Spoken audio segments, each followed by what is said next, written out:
இந்த வாழ்வியல் ஆரோக்கியம் டெலிகிராம் குழுவில் பயணிக்கும் அனைத்து அடியாருக்கும் இனிய ஆத்ம வணக்கம்.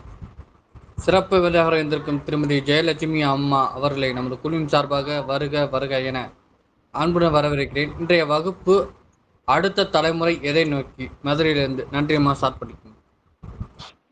நன்றி ஐயா. குழுவில் இணைந்துள்ள அனைவருக்கும் வணக்கம். திருச்சிற்றம்பலம். உலகலாம் உணர்ந்து ஓதற்கரியவன் ஏகன் அநேகன் இறைவன் அடி வாழ்க. வேதம் நான்கிலும் மெய்ப்பொருளாவது நாதன் நாமம் நமசிவாயவே. திருச்சிற்றம்பலம். அனைவருக்கும் என் வணக்கம். அழகானதொரு வாய்ப்பினை ஏற்படுத்தி கொடுத்த சிவகார்த்திகேயன் ஐயா அவர்களுக்கும் மற்றும் குழுவில் இணைந்துள்ள அனைவருக்கும் என் முதற்கண் நன்றி கலந்த வணக்கத்தை தெரிவித்துக் கொள்கின்றேன். இன்றைக்கான தலைப்பானது அடுத்த தலைமுறை எதை நோக்கி செல்கிறது இந்த இளைய சமுதாயம். இது நம்ம அனைவருக்கும் ஒரு கேள்விக்குறியாகவே இருக்கின்றது. இன்றைய வாழ்வாதாரமானது சராசரி மனித இயல்பை தாண்டி இயற்கைக்கு முரணாக சென்று கொண்டிருக்கிறது. இதை எப்படி இயற்கைக்கு முரணாக சென்று கொண்டிருக்கிறது என்பதை நாம் கொஞ்சம் ஆழ்ந்து உற்று யோசித்து பார்க்கும் பொழுது, இன்றைய இளைய சமுதாயத்தினர் அதிகமாக எதற்கு முக்கியத்துவம் கொடுக்கின்றனர்? அந்த முக்கியத்துவமானது இன்றைய சமுதாயத்திற்கு, வாழ்வியலுக்கு, வாழ்வாதாரத்திற்கு முறையாக உள்ளதா, அல்லது இந்த சமுதாயத்தினை எப்படி பாதிக்கிறது என்பதுதான் இன்றைக்கான ஒரு நோக்கம். இந்த இளைய சமுதாயத்தை நினைக்கும் பொழுது மனம் பதைபதைக்கிறது, உள்ளம் கலங்குகிறது. ஐயகோ ஈசா, இந்த அடுத்த தலைமுறை என்ன செய்ய போகிறது? இந்த பூமியில் எதை விட்டு செல்வதற்கு ஒன்றும் இல்லை. ஆனால் இயற்கை வளங்களை நாம் விட்டு செல்லலாம். ஆனால் இந்த இயற்கை வளங்கள் எல்லாம் அழிந்து அனைத்தும் அழிக்கப்பட்டு கொண்டிருக்கிறது. இது எப்படி இந்த இளைய சமுதாயம், அடுத்த சமுதாயம் எதை கற்றுக்கொண்டு இந்த வாழ்வாதாரத்தை, தனது வாழ்வியலை அடுத்த சமூகத்திற்கு அடுத்து இந்த கலாச்சாரத்தையும் பண்பாட்டையும் நகர்த்தி கொண்டு அடுத்த தலைமுறைக்கு எப்படி கொண்டு செல்ல போகிறது என்று நினைக்கும் பொழுது ஒரு கேள்விக்குறியாகவும் இருக்கிறது. மனம் அதே சமயத்தில் கலக்கம் கொள்கிறது. இந்த இன்றைக்கான நடைமுறைகளை ஒரு குறிப்பிட்ட பிரிவுகளாக பிரிச்சோமையானால், உணவு, 2 உடை, 3 உறக்கம், 4 உறவுகள், 5வது மொழி, 6வது பழக்க வழக்கங்கள், சமுதாயம், பண்பாடும். இதை பற்றி இன்றைக்கு முதலாவதாக எடுத்துக்கொண்டால் உணவு என்ற முறையில், இன்றைய காலகட்டத்தில் அனைவரும் சரியான உணவை நாம் உண்கின்றோமா? முறைப்படி சமைத்து சாப்பிடுகின்றோமா? சத்துள்ள ஆகாரத்தை நாம் உண்கின்றோமா என்று நினைத்து பார்ப்போமேயானால் அது முழுமை பெறவில்லை. அன்றைய காலகட்டத்தில் ஒரு உணவுப் பொருட்களை எடுத்துக்கொண்டமையானால் பிள்ளைகளுக்கு தின்பண்டம் என்று கொடுக்கும் உணவில் கூட சத்துக்கள் நிறைந்திருந்தன. ஆனால் இன்றைக்கு சத்துள்ள பொருட்கள் என்று குழந்தைகளுக்கு கொடுக்கும் பொழுது அது சக்கையாகவே குழந்தைகளுக்கு கொடுக்கப்படுகிறது. பாவம், குழந்தைகள் என்ன செய்யும், இந்த பிள்ளைகள் என்ன செய்யும்? அனைத்தையும் இன்றைக்கு அரசியலாகட்டும், ஆன்மீகமாகட்டும், சினிமாவாகட்டும், அனைத்து துறையினரும் இயற்கை வளங்களை அடுத்த சமூகத்திற்கு கொண்டு செல்லாமல் சுயநலத்திற்காக, தான் மட்டும் வாழ வேண்டும் என்ற சுயநலத்திற்காக அனைத்தையும் கலாச்சாரத்தை மாற்றிக்கொண்டு வருகின்றார்கள். துரித உணவு, ரோட்டோர கடைகளில் பார்த்தமையானால் மலைக்குவியலாக உணவுகள் குவித்து வைக்கப்பட்டிருக்கின்றன. குவியல் தான் என்று சொல்ல வேண்டும். சிக்கன் 65 என்ற பெயரில் கலராக உணவு வகைகள். ஆனால் அந்த சிக்கன், அந்த கோழியானது என்றைக்கு சமைக்கப்பட்டது என்று தெரியவில்லை. பீட்சா, பர்கர் என்ற உணவு இது சமூகத்தை கெடுக்கும் ஒரு உணவு. பாக்கெட்டுக்குள்ளர போட்டு வைத்திருக்கும் உணவானது மிகவும் மிகவும் பழமையானது, சத்துள்ள ஆகாரம் என்று அதில் 1% கூட நம்மால் சொல்ல இயலாது. பழச்சாறு என்ற பெயரில் ஒரு பாட்டிலில் அடைத்து வைத்திருக்கின்றார்கள். அது பழச்சாறா அல்லது பாலாய் போன விஷமா என்று தெரியாது.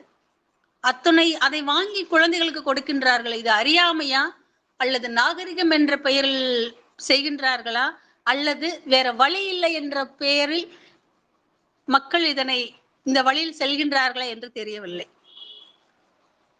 இந்த உணவு பெரிய பெரிய 5 ஸ்டார் ஹோட்டல்களில் எல்லாம் உணவு ஒரு முறை அந்த சிக்கன் என்று எடுத்துக்கொண்டால் 5 கிலோ அவர்கள் வாங்குகின்றார்கள் என்றால் 5 கிலோ சிக்கன் என்றைக்கு காலியாகின்றதோ அதற்கப்புறமாகத்தான் புதியதொரு இறைச்சி உணவை கொண்டு சமைக்கிறார்கள்.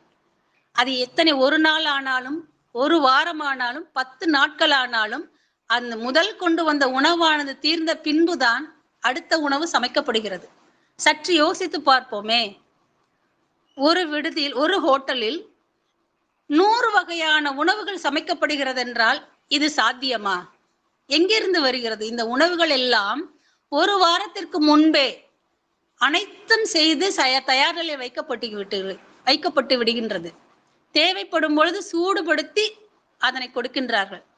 இன்றைய கொடுமை என்னவென்றால், காசு கொடுத்து நாம் நோயை வாங்கிக் கொள்கிறோம். அந்த ஒரு துரதிர்ஷ்ட நிலையில்தான் இன்றைக்கான வாழ்வானது போய்கொண்டிருக்கிறது. இரண்டாவதாக எடுத்துக்கொண்டோமே ஆனால் உடை. ஆண்களுக்கென்று ஒரு உடை இருந்தது, பெண்களுக்கென்று ஒரு உடை இருந்தது. ஆனால் இன்றைக்கு ஆண்கள் அணியும் உடைகளை பெண்கள் அணிகின்றார்கள். பெண்களை போன்ற ஆண்களும் உடை அணிந்து கொள்கின்றார்கள். ஜீன்ஸ் என்ற பெயரில் பெண்களும் அணிகின்றார்கள், ஆண்களும் அணிகின்றார்கள். டி-ஷர்ட் என்ற பெயரில் ஆண்களும் அணிகின்றார்கள், பெண்களும் அணிகின்றார்கள். இந்த நிலையை கண்டு என்ன செய்வது? இந்த உடையானது இரவு பொழுதுக்கும் அதே உடையை உடுத்திக் கொண்டுதான் உறங்குகின்றார்கள். இந்த உடை ஆண்களுக்கு அடுத்த சந்ததியினை உருவாக்கும் விந்தணுவை பாதிக்கும் என்று அவர்களுக்கு தெரியவில்லை. பெண்களுக்கு கர்ப்பப்பையானது பாதிக்கப்படும் என்று தெரியவில்லை. நாகரிகம் என்ற பெயரில் தனக்குத்தானே விஷத்தை உண்பது போல் இந்த உணவும் உடையும் இந்த அடுத்த சமுதாயத்தை கொஞ்சம் கொஞ்சமாக விஷக்கிருமிகளாக கொன்று கொண்டிருக்கின்றன. மூன்றாவதாக எடுத்துக்கொள்வோமேயானால் உறக்கம். அன்றைக்கெல்லாம் இத்தனை மணிக்கு எழுந்திருக்க வேண்டும், இத்தனை மணிக்கு உறங்க வேண்டும் என்ற வரைமுறை இருந்தது. ஆனால் இன்றைக்கு எப்ப வேண்டுமானாலும் உறங்கிக் கொள்ளலாம், எப்ப வேண்டுமானாலும் எழுந்து கொள்ளலாம், எப்ப வேண்டுமானாலும் வேலைக்கு செல்லலாம். அந்த மாதிரியான ஒரு வந்துவிட்டது. பகல் பொழுது இரவாகவும், இரவு பொழுது பகலாகவும் சில இளைஞர்களுக்கு மாறிவிட்டன. செல்போனுக்குள் செல்லா காசாய் மாறிக்கொண்டிருக்கிறது நமது இளைய சமுதாயம். 12 மணி 1 மணி வரைக்கும் செல்போனை பார்த்துவிட்டு 2 மணியிலிருந்து 2-3 மணிக்கு உறக்கம் கொண்டு அந்த உறக்கமும் ஆழ்ந்த உறக்கமானது என்று சொல்ல முயலாது. உறக்கமற்ற நிலையில் அவர்கள் உடம்பும் மனமும் பாதிக்கப்பட்டு அவர்கள் தவறான ஒரு கோபத்திற்கு ஆளாகி குடும்பத்திற்குள் பிரச்சனைகளாலும் உருவாகின்றன. இந்த அடிப்படையை நாம் உணர வேண்டும். ஆக உணவு முறையும் அவர்களை பாதிக்கிறது.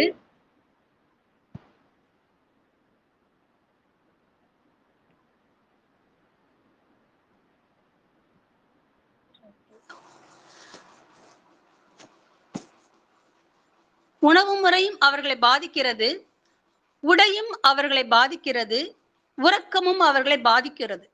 என்ன செய்வது? இந்த இளைய சமுதாயத்திற்கு ஆழ்ந்த உறக்கம் என்பது கிடையாது. கண்கள் செல்போனை பார்த்து கொண்டிருக்கின்றன, காதுகள் ஹெட்போனை மாற்றிக்கொண்டு ஸ்பீக்கருடைய அத்தனை சத்தத்தையும் அவர்கள் இரு காதுகளுக்குள் அடக்கி தலைக்குள் அடைத்துக் கொண்டிருக்கின்றார்கள். ஆக மனமும் உடம்பும் மூளையும் குழப்ப நிலையில் தான் யார் என்பதை அவர்கள் உணர முடியாமல் அவர்களுடைய வாழ்வானது ஒவ்வொரு நாளும் நாளுக்கு நாள் நகர்ந்து கொண்டே போகின்றன. இந்த அடிப்படையான உணவு, உடை, உறக்கம் இது மூன்றும் சரியில்லாத நிலையில் இந்த உறவுகளுக்குள் இவங்க எங்கே வரப்போகின்றார்கள்? இந்த உறவுகளுக்குள் இவர்கள் வரும் பொழுது கோபம் வருகிறது, வெறுப்பு வருகிறது, யாருக்கு எப்படி மரியாதை கொடுத்து பேச வேண்டும் என்ற அடிப்படை நாகரிகம் தெரியாமல் போய்விட்டது. பெற்றோரிடத்தில் எப்படி பேச வேண்டும், ஆசிரியரிடத்தில் எப்படி பேச வேண்டும், குருவானவரிடத்தில் எப்படி பேச வேண்டும், வெளியே சமூகத்திடம் எப்படி பேச வேண்டும், சக மாணவர்களிடத்தில் எப்படி பேச வேண்டும், பெண்களிடத்தில் எப்படி பேச வேண்டும், குழந்தைகளிடத்தில் எப்படி பேச வேண்டும் என்ற ஒரு அடிப்படை ஞானம் இல்லாமல் அவர்கள் போய்விட்டது.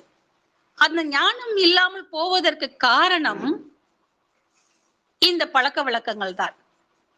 உணவு, உடை, உறக்கம், இவை மூன்றும் சராசரி மனித வாழ்க்கைக்கு எது தேவையோ அப்படி இல்லாமல் முரண்பாடாக இவர்கள் பழகியதால் இப்படி ஆகிவிட்டது. இந்த உறவுகள் மூலம் இவர்கள் அனைத்தையும் இழந்து விடுகின்றார்கள். அடுத்து பழக்க வழக்கங்கள் என்று வரும் பொழுது அவர்களுக்கு தனக்குத்தானே ஒரு தாழ்வு மனப்பான்மை வந்து விடுகிறது. என்ன யாரிடத்தில் எப்படி பேச வேண்டும் என்று சொல்லிக் கொடுப்பதற்கு இங்கே யாரும் இல்லை. சொல்லிக் கொடுக்கும் பெற்றோரோ சொல்லிக் கொடுப்பதில்லை. ஒரு ஒரு குழந்தை 1 வயதிலிருந்து 3 வயது வரைக்கும் அது குழந்தை என்ற பெயரில் தாய் கொஞ்சுகிறாள், பெற்றோர்கள் கொஞ்சுகிறார்கள், இந்த சமூகமும் அதனை ஏற்றுக்கொள்கிறது. 4ஆம் வகுப்பிலிருந்து 4 வயது முதல் 5 வயது 6 வயது என்று வரும் பொழுது அவன் வகுப்பிற்கு பள்ளிக்கு செல்லும் பொழுதும் அங்கே குழந்தை என்ற பெயரில் வளர்க்கப்படுகின்றார்கள். இப்படியே அவன் 1ஆம் வகுப்பு 2ஆம் வகுப்பு என்று சொல்லும்போது 5ஆம் வகுப்பு வரைக்கும் அவன் குழந்தையாகவே இந்த சமூகமாக இருக்கட்டும், பெற்றோராக இருக்கட்டும், நாம் அப்படித்தான் பார்க்கின்றோம். ஆனால் அந்த அடிப்படையில் அவர்களுக்கு நாம் என்ன சொல்லிக் கொடுக்க வேண்டும் என்பதை நாம் சொல்லிக் கொடுக்கின்றோமா என்று தெரியவில்லை, சொல்லிக் கொடுக்கவில்லை. பள்ளியானது மார்க் எடுக்க வேண்டும், என் பள்ளிக்கு சிறப்பான பெயர் எடுக்க வேண்டும் என்ற நோக்கத்தோடு குழந்தைகளுக்கும் மாணவர்களுக்கும் சொல்லிக் கொடுக்கின்றன தவிர அடிப்படை எது தேவை, வாழ்வியலுக்கும் அடிப்படை வாழ்வாதாரத்திற்கும் எது தேவை என்பதை கற்றுக் கொடுப்பதற்கு பள்ளிக்கூடம் மறந்துவிட்டது, பெற்றோரும் மறந்து விட்டனர். அந்த குழந்தைக்கு ஒன்றுதான் மனதிற்குள்ளும் அறிவுக்குள்ளும் புகுத்தப்படுகிறது, நீ அதிகமான மார்க் எடுக்க வேண்டும். அப்போ அங்க ஒழுக்க நிலை எங்கே கற்றுக் கொடுக்கப்பட வேண்டுமோ அங்கே கற்றுக் கொடுக்கப்படுவது நிறுத்தப்பட்டு விட்டது. அவன் 6ஆம் வகுப்பு 7ஆம் வகுப்பு போகும் பொழுது கொஞ்சம் அவன் தாய் தந்தையரை கொஞ்சம் கோபம் கொள்கிறான். 10ஆம் வகுப்பு 11ஆம் வகுப்பு 12ஆம் வகுப்பு வளர்ந்தும் போது முது இளைஞனாக போகிறான். ஆனால் அவனுக்கு அடிப்படை ஒழுக்கமோ எதுவும் அவனுக்கு கற்றுக் கொடுக்க முடியாத நிலையில் அவன் எல்லோரையும் சமமாகவே பார்க்கின்றான்.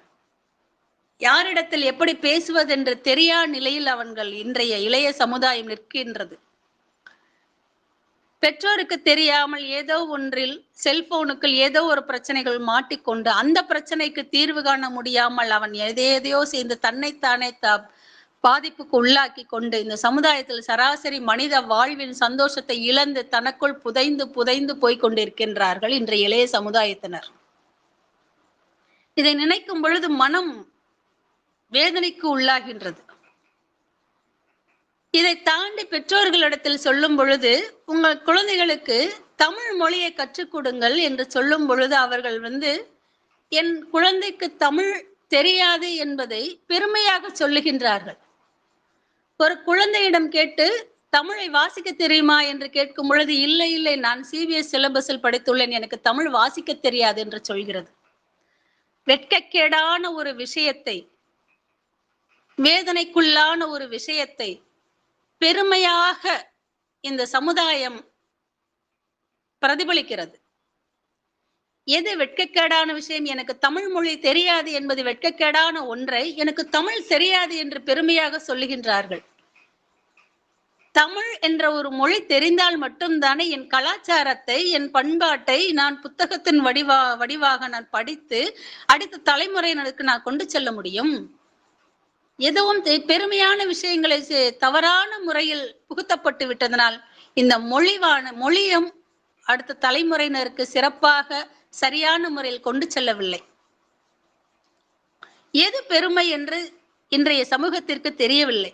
எது கௌரவம், எது பெருமை, எது மகிழ்ச்சி, எது வாழ்வின் நிறைவு, எது வாழ்வியலின் முறையான வழிபாடு என்ற இந்த சமூகத்திற்கு தெளிவான முறையில் சரியான முறையில் யாரும் கற்றுக் கொடுக்கவில்லை. கற்றுக் கொடுத்து கொண்டு இருக்கின்றார்கள், இல்லை என்று முழுவதுமாக சொல்ல இயலாது. ஆனால் அதனுடைய பங்கானது குறைந்து கொண்டே வருகிறது. பள்ளிக்கூடங்களிலும் அன்றைக்கு இருந்த பள்ளிக்கூடத்தில் கற்றுக் கொடுக்கப்பட்ட ஒழுக்க நெறிகளும் பாடங்களும் இன்றைக்கு கற்றுக் கொடுக்கப்படவில்லை. குடும்பங்களிலும் ஒவ்வொருவரும் தனித்தனியாக செல்போனை வைத்துக்கொண்டு அவரவரும் ஒவ்வொரு மூலையில் இருக்கும் பொழுது அங்கே பேச்சுக்கே இடமில்லை. ஏதோ எதை நோக்கி பயணிக்கிறோம் என்று தெரியாமலேயே போய்கொண்டிருக்கிறோம். காலையில் எழுந்தவுடன் எழுகின்றோம். எது தேவை என்று, எதற்காக ஓடுகிறோம் என்று தெரியாமலேயே ஓடுகின்றோம். எதற்காக வீட்டிற்கு வருகிறோம் என்று தெரியாமலேயே வீட்டிற்கு வருகிறோம். வந்தவுடன் செல்போனை எடுக்கிறோம், மூலையில் உட்கார்கிறோம். உணவுகளை சாப்பிடும் பொழுது என்ன சாப்பிடுகிறோம் என்று தெரியாமலேயே செல்போனை பார்த்து கொண்டு சாப்பிட்டு கொண்டிருக்கிறோம். எப்படி போகிறது இந்த சமூகம் என்பது நினைக்கும் பொழுது மிகவும் அச்சம் கொள்கிறது ஐயா.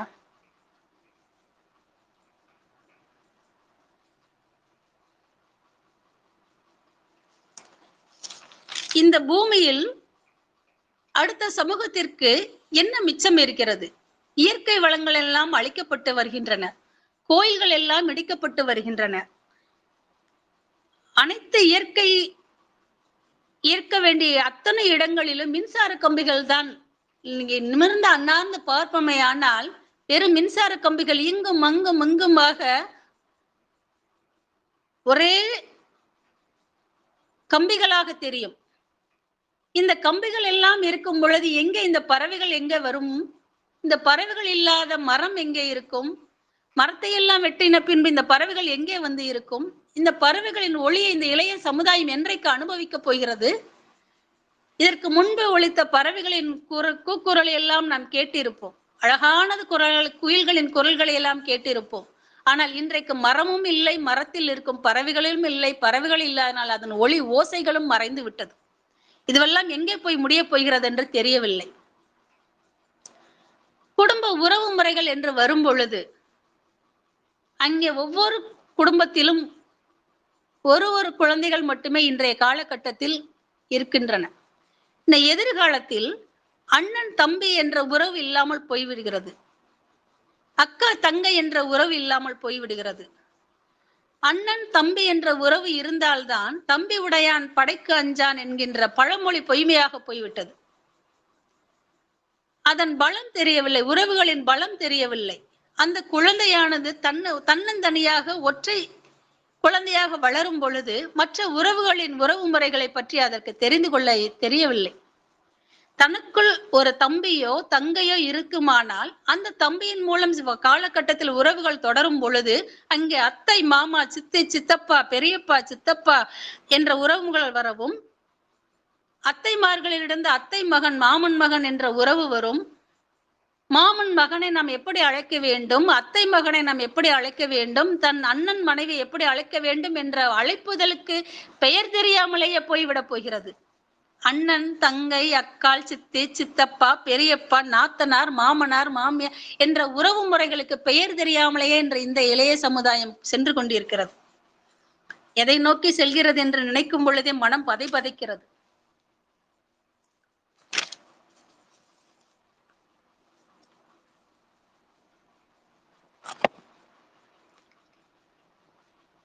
இங்கே இது ஒரு புறம் இருக்கும் பொழுது இந்த இளைய சமூகம் காதல் என்ற வசத்தில் மாட்டிக்கொண்டு தவறானதொரு செயலில் ஈடுபடுகிறது. இயற்கையின் முறைகளை ஒரு வயதில் இந்த இன கவர்ச்சி என்பது அனைவருக்கும் வரும். ஆனால் அதுவே காதல் அல்ல என்பதை முன்பெல்லாம் பெற்றோரும் உணர்த்தினார்கள். பள்ளியில் பயிலும் போது ஆசிரியர்களும் இதை இலைமறை காய்மறையாக உணர்த்தினார்கள். ஆனால் இன்றைக்கு செல்போனுக்குள் செல்ல காசாய் இந்த மாணவர்கள் தனக்கு எதை பார்க்கவே எந்த ஒரு நோக்கமும் இல்லாமல் செல்போனை எடுக்கிறார்கள். எதை பார்க்க வேண்டும், எது எனக்கு தேவை என்ற எண்ணம் இல்லாமல் அவர் என்ன செய்கிறார்கள், அதனை பார்த்து கொண்டிருக்கிறார்கள். எது எனக்கு தேவை என்ற இனம் புரிந்து கொள்ள முடியாத நிலையில் அவர்கள் இருக்கின்றார்கள். காதல் என்ற பெயரில் பழிவாங்கும் உணர்வினை அதிகமாக வளர்த்து கொள்கின்றார்கள். எனக்கு கிடைக்காத ஒரு நபர் மற்றவருக்கு கிடைக்கக்கூடாது என்ற தவறான சிந்தனையில் இந்த இளைய சமூகம் செல்கின்றது. உண்மையான அன்பு எது? தான் நேசிக்கும் ஒரு ஜீவன் அழகாக நன்றாக பிறரிடத்தில் இருக்கிறது என்றால் அதனை வாழ்த்தி இருப்பதே உண்மையான அன்பு. எனக்கு கிடைக்காத ஒரு உறவு யாருக்கும் கிடைக்கக்கூடாது என்பது பழி உணர்வு. இந்த பழி உணர்வில் எங்கே காதல் இருக்கும்? உண்மை காதல் எங்கே இருக்கும்? இது இந்த இளைய சமூகத்தினருக்கு தெரியவில்லை. முன்பெல்லாம் பெண்கள் வெளியில் செல்லும் பொழுது கூந்தலை அழகாக பின்னிக் கொண்டு செல்லுவார்கள். இன்றைக்கு பெண்கள் வெளியில் செல்லும் பொழுது கூந்தலை அவிழ்த்து விட்டு செல்கின்றார்கள். எது நாகரீகம்? மேலாடையின் துப்பட்டாவையும் கூந்தலையும் என்றைக்கு பெண்கள் அவிழ்த்து போட்டுவிட்டு வீதி வழியே விதியே என்று சென்றார்களோ அன்றைக்கு இந்த சமுதாயத்தின், பாரத தேசத்தின் நாகரிகமானது அநாகரிகமாகப்பட்டு பண்பாடானது, கலாச்சாரமானது சீர்குலைய ஆரம்பித்து விட்டது. இதையெல்லாம் நாம் எப்படி சரி செய்ய போகிறோம்? எதன் மூலம் இதனையெல்லாம் சரி செய்ய போகிறோம் என்று நினைக்கும் பொழுது, இந்த இளைய சமூகத்தை நினைக்கும் பொழுது மனம் பதைபதைக்கிறது, பயம் கொள்கிறது. உடைகளின் நன்மைகளையும் தீமைகளையும் எடுத்துச் சொல்வதற்கு இன்றைக்கு யாருக்கும் தைரியம் இல்லை. உறக்கத்தின் நன்மைகளையும் தீமைகளையும் எடுத்துச் சொல்வதற்கு இன்றைக்கு பெற்றோருக்கே குழந்தைகளுக்கு சொல்லும் அளவுக்கு தைரியம் இல்லை, பக்குவம் இல்லை. காரணம், அவர்களே அந்த தவறுகளை செய்து கொண்டிருக்கின்றார்கள். யாரெல்லாம் அடுத்த சமூகத்திற்கு நன்மையை பயக்க வேண்டும் என்ற உறவு முறையில் இருக்கின்றார்களோ அவர்களே அந்த தவறுகளை செய்யும் பொழுது அடுத்த தலைமுறையினர் இன்றைய தலைமுறையினருக்கு பயப்படுவதை விட்டுவிடுகின்றனர். இதுவே முதல் காரணம். நீ செல்போன் பார்க்காதே என்று பெற்றோர் சொல்லும் பொழுது அந்த குழந்தை திரும்பவும் கேட்கும் முதல் கேள்வி, நீ ஒழுங்கா என்று கேட்கிறது. அது பெற்றோராக இருக்கட்டும், ஆசிரியராக இருக்கட்டும், யாராக இருக்கட்டும். அந்த நிலையில் அந்த குழந்தைக்கு நம்மால் சரியான முறையில் பதில் சொல்ல முடியவில்லை. ஆகையால் அந்த பெற்றோர் இந்த நான் கேட்டால் மீண்டும் நம் குழந்தை நம்மை இதை கேட்குமே என்று பயந்து கொண்டு கண்டிக்கும் முறையை விட்டுவிட்டனர். அவரவர் நோக்கத்தில், அவரவர் போக்கில், அவரவர் எண்ணங்களில் அவரவர் வாழ்ந்து கொண்டிருக்கிறார்கள் இன்றைய காலகட்டத்தில். முன்பெல்லாம் உறவுகள் எல்லாம் பிரிந்து இருந்தாலும் மனமானது ஒன்றிணைந்து இருக்கும். இன்றைக்கு குடும்பங்கள் எல்லாம் ஒரே இடத்தில் இருக்கின்றது, மனமானது வெவ்வேறு இடத்தில் இருக்கின்றது. எங்க குடும்பம்? எதை நோக்கி இந்த தேசம் சென்று கொண்டிருக்கிறது? நினைக்கும் பொழுது பயம் நம்மை ஆட்கொள்கிறது.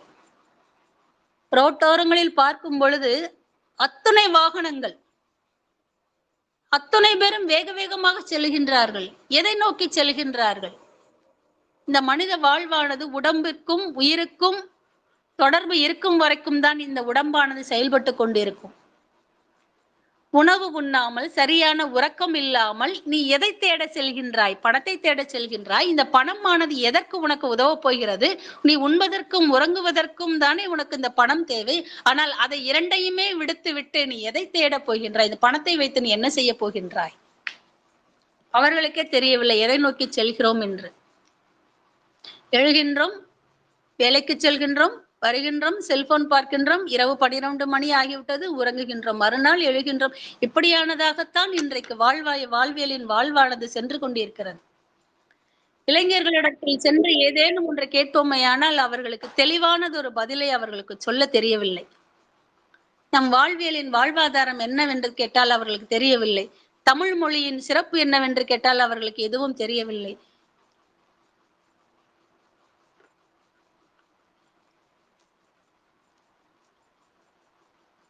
எங்கே நாம் சென்று கொண்டிருக்கிறோம்? இந்த சமூகம் எதை நோக்கி சென்று கொண்டிருக்கிறது? கேள்விகள் எழுந்து கொண்டேதான் இருக்கின்றன. இன்றைய குழந்தைகளிடத்தில் மகாபாரதத்தையும் ராமாயணத்தையும் இதிகாசங்களையும் பற்றியும் கேட்போமையானால் அவர்களுக்கு அதை பற்றின விளக்கங்கள் எதுவும் தெரியாது. ஒன்றும் தெரியவில்லை அந்த குழந்தைகளுக்கு. மகாபாரதத்தில் ஒரு கதாபாத்திரத்தை ஒருவரிடத்தில் கேட்டேன். பாஞ்சாலி யார் என்று உனக்கு தெரியுமா என்று ஒரு கல்லூரியில் சென்று கேட்ட பொழுது, பாஞ்சாலி என்று எங்களுக்கு தெரியாது. அவளின் வாழ்வியல் எப்படி என்று தெரியுமா? தெரியாது. தர்மன் யார் என்று தெரியுமா? தெரியாது. மகாபாரத கதைகள் தெரியுமா? தெரியாது. மகாபாரதம் என்பதை எனக்கு தெரியாது என்று சொல்லுகின்றார்கள். அப்படியாக போய்கொண்டிருக்கிறது. மகாபாரதத்தையும் ராமாயணத்தையும் திருக்குறளையும் திருமந்திரத்தையும் இந்த குழந்தைகளுக்கு சொல்லிக் கொடுப்பதற்கு இன்றைக்கு யாரும் இல்லை. கற்றுக்கொள்ள முன்வரவும் இல்லை. அதில் அந்த மகாபாரதத்தை நாம் படிப்போமானால் அத்தனை அடிப்படை வாழ்வாதாரத்தின் அத்தனை அடிப்படை விஷயங்களையும் நாம் தெரிந்து கொள்ளலாம். ராமாயணத்தை படிப்போமையானால் அத்தனை வாழ்வாதாரத்தின் அடிப்படை வாழ்விற்கு எது தேவை என்பதை நாம் தெரிந்து கொள்ளலாம். திருமந்திரத்தை எடுத்துக்கொள்வோமையானால் அதில் சொல்லப்படாத எந்த ஒரு விஷயங்களும் நம்ம எதுவும் இல்லாதது என்று எதுவும் இல்லை. திருக்குறளை எடுத்துக்கொள்வோமையானால் திருக்குறளில் இல்லாதது எதுவும் இல்லை. ஆக இந்த உலகத்திற்கே வழிகாட்டியாக இருந்தது நமது பாரத தேசத்தில் நம்ம தமிழகம்தான். இந்த பெருமைகளை அடுத்த தலைமுறையினருக்கு யார் எடுத்து சொல்வது? அப்படியே நாம் எடுத்து சொன்னாலும் இங்கே அரசியல்வாதிகளும் ஆன்மீகவாதிகளும் சுயநலவாதிகளும் தவறாக சித்தரிக்கப்பட்ட பொய்யான ஒன்றை இந்த இளைய சமூகத்திற்கு புகுத்தப்பட்டு விடுகின்றனர். எது உண்மை எது பொய் என்ற இந்த சமூகம் கேள்விக்குறியாக இந்த இளைஞர்கள் போராடி கொண்டிருக்கிறார்கள். தவறு இளைஞர்கள் மீது கிடையாது, அவர்களை வழிநடத்துபவர்கள் மீதே உண்டு. அப்படி வழி நடத்துபவர்களே எல்லை மீறி விதி மீறி இயற்கைக்கு முரண்பாக செயல்படும் பொழுது அந்த சமூகம் இளைய சமூகம் என்ன செய்யும்? அவர்கள் சிற்றறிவுக்கு கிடைத்ததை வைத்துக் கொண்டே அவர்கள் வாழ்ந்து கொண்டிருக்கிறார்கள். விவேகானந்தர் சொன்னார், 100 இளைஞர்களை எனக்கு கொடு, இந்த தேசத்தை நான் மாற்றி காட்டுகிறேன் என்றார். இன்றைக்கு 100 இளைஞர்கள் கேட்கின்றார்கள், 100 இளைஞர்கள் தயாராக இருக்கின்றார்கள். எங்களுக்கு ஒரு விவேகானந்தர் வென்று கேட்கின்றார்கள். அந்த விவேகானந்தர் இங்கே இல்லாமல் போனதுதான் இங்கே சமூகம் சீரழிவிற்கு மிக காரணமாகிவிட்டது. 100 இளைஞர்கள் தேடுகின்றார்கள், நாங்கள் தயாராக இருக்கின்றோம், எங்களுக்கு ஒரு நேர்மையான குருவானவர் வேண்டும், ஒரு நேர்மையான ஒரு தலைவன் வேண்டும், உண்மையான தலைவன் வேண்டும் என்று கேட்கும் பொழுது இங்கே நம்மால் யாருக்கும் எதுவும் சொல்ல முடியவில்லை. ஆக இந்த இளைய சமூகம் தலைவனை, உண்மையான ஒரு தலைவனை தேடும் பொழுது இந்த இளைய சமூகத்திற்கு யாராலும் எதுவும் செய்ய இயலவில்லை. அவர்கள் மீது குற்றம் சொல்ல இயலாது. எது தேவை? அடிப்படை தேவை என்ன? எது கௌரவம்? ஆக இன்றைக்கான சமூகம் என்ன நினைத்துக் கொண்டிருக்கிறது என்றால், நமது வீட்டில் மொசைக் போட்ட வீடு இருந்தால் போதும், அதில் ஒரு 42 இன்ச்சுக்கு LCD இருந்தால் போதும், வந்து உட்காருவதற்கு விருந்தாளிகள் வந்து உட்காருவதற்கு sofa set, fridge, washing machine, car, 2 wheeler, இதுதான் நாகரிகம். இது இருந்தால் நான் இந்த சமூகத்திற்கு நான் நிறைவானவன் என்று அந்த மக்கள் தானாக ஒரு கற்பனையில் வாழ்ந்து கொண்டிருக்கிறார்கள். நிறைவு என்பது அதுவல்ல. என்னை சுற்றி உறவுகள் இருக்க வேண்டும், என் மனம் ஆத்ம திருப்தியை அடைய வேண்டும். எந்த ஒரு செயலை செய்யும் பொழுது அந்த செயலில் ஒரு ஆத்ம திருப்தி இருக்க வேண்டும், ஒரு தர்மம் இருக்க வேண்டும், ஒரு நியாயம் இருக்க வேண்டும். அதனை அனுபவித்தால் மட்டுமே இந்த இளைய சமூகத்திற்கு அதனை உணர வைக்க முடியும். அவர்கள் இதையெல்லாம் எப்பொழுது அனுபவிக்க போகின்றார்கள்? அதற்கான வாய்ப்புகளை ஏற்படுத்தி கொடுக்க வேண்டும். அதற்கான வாய்ப்புகளை ஏற்படுத்தி கொடுக்க வேண்டிய பொறுப்பில் இன்றைக்கு பெரியோர்களும் பெற்றோர்களும் ஆசிரியர்களும் இருக்கின்றார்கள். ஆனால் இதனை நாம் செய்கின்றோமா என்று என்கின்ற பொழுது நாம் இதனை யாரும் முறைப்படி எதுவும் செய்யவில்லை. தமிழ் மொழியானது இன்றைக்கு சரிந்து சரிந்து அழிந்து கொண்டு போகும் நிலையில் உள்ளது. காரணம், தமிழ் மொழியை அழிக்க வேண்டும் என்று ஒரு கூட்டம் சுற்றி கொண்டிருக்கிறது. அதற்காகத்தான் இந்த பிள்ளைகளிடத்தில் தமிழ் தெரியவில்லை என்பதை வெட்கக்கேடான ஒரு விஷயத்தை பெருமைக்குரிய ஒரு விஷயமாக இந்த சமூகத்திடம் புகுத்தப்பட்டு பொய்யான ஒரு பிரம்மையை குழந்தைகளுக்கு மத்தியில் ஏற்படுத்தி விட்டார்கள். உனக்கு தமிழ் தெரியாது, பரவாயில்லை, இருக்கட்டும், ஆங்கிலமாவது உனக்கு சரளமாக பேச தெரியுமா அல்லது வேறு மொழியாவது உனக்கு சரளமாக பேச தெரியுமா என்று கேட்டால் அதுவும் தெரியவில்லை. ஆக இந்த இளைய சமூகம் அடுத்த கட்டத்தை நோக்கி தெளிவானது ஒரு முடிவினை எடுத்து செல்லக்கூடாது என்று ஒரு கூட்டம் திட்டமிட்டு செயல்பட்டு கொண்டிருக்கிறது. முன்பெல்லாம் அரசியல் வேறு, ஆன்மீகம் வேறு, சினிமா துறை வேறு, வர்த்தகத்துறை வேறு, டிவி துறை வேறு, தொலைக்காட்சி துறை வேறுவாக இருந்தது. இந்த 5 துறைகளும் வெவ்வேறு நிலையில் இருந்தன, ஒன்றுக்கொன்று தொடர்பு இல்லாமல். ஆனால் இன்றைக்கு ஒன்றுக்கொன்று தொடர்புக்குள் இருக்கின்றன. 5 விரல்களைப் போல் இந்த சமூகத்தை ஆட்டி படைக்கின்றன. சினிமாவில் உள்ளவன் அரசியலுக்கு வருகின்றான், அரசியலில் இருப்பவன் சினிமா துறைக்கு போகின்றான், சினிமாவில் இருப்பவன் அத்துணை வியாபாரத்தையும் அடக்கி ஆள்கின்றான். வியாபாரத்தில் உள்ளவன் அரசியல்வாதிகளையும் சினிமா துறைகளையும் உள்ளடக்கிக் கொள்கின்றான். ஆன்மீகம் என்ற பெயரில் வருபவர்களை அடிமையாக்கி கொண்டு ஒரு துறை செயல்பட்டு கொண்டிருக்கிறது. அரசியல் ஒரு துறை மக்களை அடிமையாக்கி கொண்டிருக்கிறது. சினிமா துறை இந்த இளைஞர்களை அடிமையாக்கி கொண்டிருக்கிறது. வர்த்தகம் ஒரு முறை ஒரு புறம் இந்த இளைஞர்களை அடிமையாக்கி கொண்டிருக்கிறது. இது எல்லாம் ஐந்து ஒன்றிணைந்து இந்த சமூகத்தை, இந்த இளைய சமூகத்தினருக்கு ஒரு சவாலாக இருக்கிறது. இந்த இளைய சமூகத்திற்கு நாம் புரிய வைக்க வேண்டும். சினிமா துறை வேறு, அரசியல் என்பது வேறு, ஆன்மீகம் என்பது வேறு, வர்த்தகம் என்பது வேறு என்பதை இவர்களுக்கு புரிய வைக்க வேண்டும். ஆன்மீகம் என்பது ருத்ராட்ச குட்டை அணிந்து கொண்டு விபூதி பட்டை பூசிக்கொண்டு காவி உடை உடுத்திக் கொள்வது மட்டுமல்ல ஆன்மீகம். ஆன்மீகம் என்பது இறை அருளை உணர வேண்டும். அந்த இறையருளை நாம் எப்பொழுது உணர வேண்டும்? மனம் மகிழ்வை அனுபவிக்க வேண்டும். இந்த மனம் மகிழ்வானது எப்பொழுது தோன்றும்? உண்மையான வழியில், நேர்மையான வழியில் நாம் பயணிக்கும் போது இந்த அனுபவமானது கிட்டும். இந்த அனுபவம் எங்கே கிட்டும்?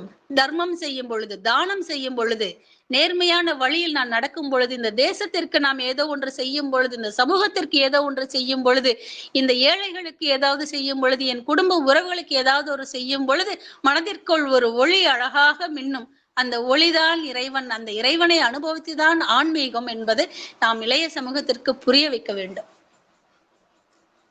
ஆனால் இவர்கள் அனைவரும் இந்த இளைய சமூகத்திற்கு தவறானதொரு வழிகாட்டுதலை எடுத்து சொல்லி தவறான முறையில் வழிநடத்தி சென்று கொண்டிருக்கின்றார்கள். பாவம் இந்த இளைஞர்கள், பாவம் என்றுதான் நாம் இவர்களை சொல்ல வேண்டும். நமக்கு கிடைத்த வாய்ப்பானது இந்த இளைய சமூகத்திற்கு கிடைக்கவில்லை. ஒருவேளை இன்றைக்கு கிடைத்த வாய்ப்பானது நமக்கு முன்னோர்களுக்கு கிடைத்திருந்தால் இந்த இவர்களின் நிலையில் நாம் இருந்திருப்போமா என்று அதுவும் ஒரு கேள்விக்குறியாகத்தான் இருக்கிறது. ஆகையால் இந்த இளைய சமூகத்திற்கு நாம் நல்லதொரு விஷயங்களை நாம் கற்றுக் கொடுக்க வேண்டும். எது தர்மம், எது நியாயம் என்பதை நாம் கற்றுக் கொடுக்க வேண்டும். மொழியியலின் ஆட்சியை கற்றுக் கொடுக்க வேண்டும். சினிமா என்பதை சினிமாவோடு நிறுத்திக்கொள்.